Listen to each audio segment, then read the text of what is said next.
Everyone says payroll importing is hard, but no one tells you the real killer is the template. Before you can import a single cent, there's one thing you have to get right: the import template. And here's the truth: if you don't use Sage's system-generated version, your file is going straight to the reject pile. Welcome to part 2 of this 10-part Sage Payroll Import series. In this video, we open Sage Business Cloud Payroll and get to work creating the import template, the backbone of your entire payroll take-on.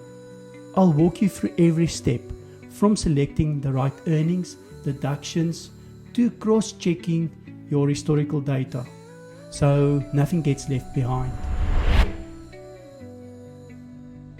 The first step in the import workflow is to create the import template, and there's no way around it. You have to use the Sage Payroll system generated template, as any other format will result in an import file being rejected. Let me show you how to generate it and set everything up correctly. Here I am on the home screen of Sage Business Cloud Payroll. From here, go to the top navigation bar next to More. Click the drop-down icon and select Data Take-on. You land on the Import History page. I already have an import history here because I previously imported the employee details. Now select Create Template, and under Information Type Selection, tick the checkbox for Employee Financials. This opens the payslip definition screen, where you can choose which earnings, deductions, company contributions, and fringe benefits need to be included in your template based on your historical payroll data. The best way for me to figure out which definitions to select is by checking the data from my previous payroll. I've placed the historical payroll data on the right side of my screen to use as a reference.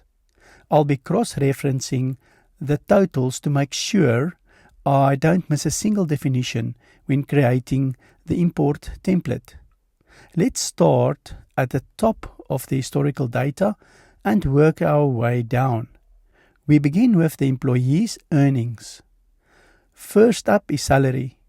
The corresponding field in Sage Payroll is basic salary, so that's what I select.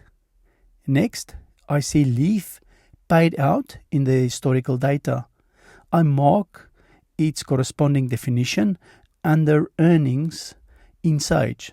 After that, there's back pay.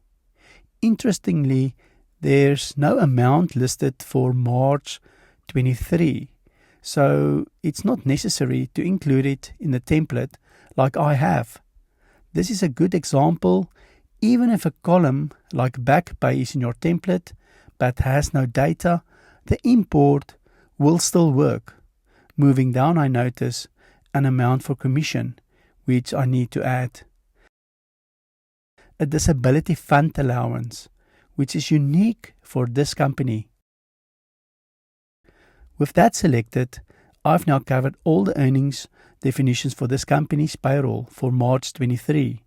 Now let's head over to the deduction section.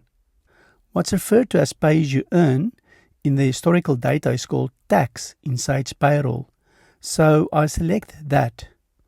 Next is UIF, followed by pension and provident funds.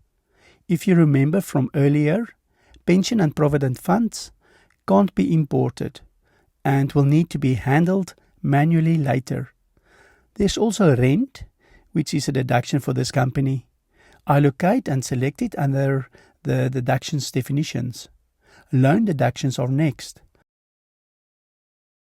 Oh, there it is, above rent. I also see advances, which is right above the loan definition. Finally, there are discovery, vitality, and gap cover deductions.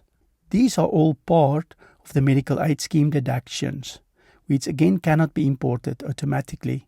But don't worry, we'll cover how to handle those manually a bit later.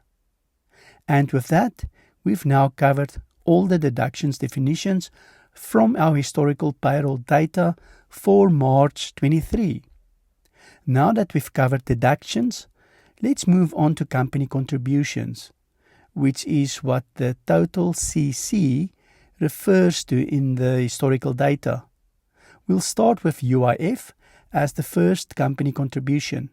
We can skip pension and provident funds for now, as those will be handled later. Similarly, we can ignore leave and COIDA provisions, since they're primarily used for accounting entries. That brings us to the skills development levy, which will be included here. And that's it for the company contribution section. We've now completed the selection of our payslip definitions for the import.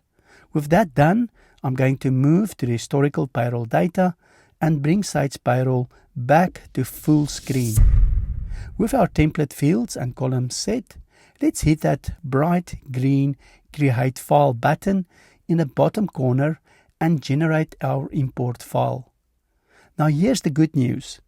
The import file has been successfully created, and it comes with guidelines for entering employee data.